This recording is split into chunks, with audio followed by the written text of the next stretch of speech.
তোমাদেরকে দেখিয়ে দেবো। সোনার জামা, সোনার জামা। এই দেখো দাদা এসেছে আর প্রথমেই এসে নাতনির জন্য জামাটা কিনে ফেলে। ডাব্বা, হ্যাঁ এটা কি রাখবো গো? এতে আমাদের মশলাপাতি থাকবে। এই ডাব্বা টুথব্রুশ, তেল, মাখনা,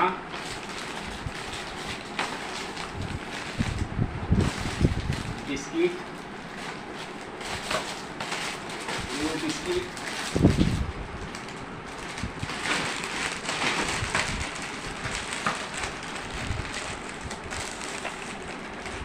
ম্যাগি, ছোট মেয়ের জন্য ম্যাগি, ছোট মেয়ের জন্য ম্যাগি,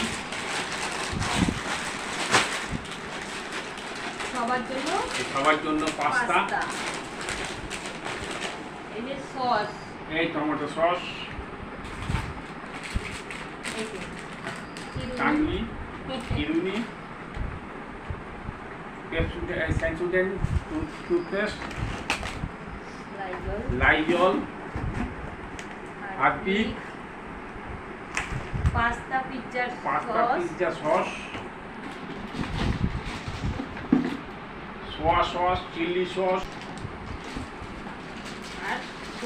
আর সোপ, সাবান। এইগুলো মার্কেটিং করে রেখে গেলাম।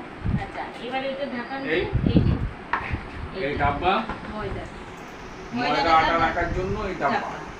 আর এই এটা ওয়েস্টেজ কাপড়া, এই যেগুলো আমরা পরিষ্কার করার জন্য রেখে দেবো। এইটা এই ডাব্বা, কেন আমার বাবু সব জামা এসে এখানে ওখানে ছড়িয়ে রাখে, তাই জন্য এটা কিনে নিয়ে আসবে, এটার মধ্যেই রাখা হয়। আমাদের এইবার বাজারগুলো তোমাদের কেমন লাগলো? ভিডিওটা ভালো লাগলে ফজি বাবুর জন্য একটা লাইক করে দিই।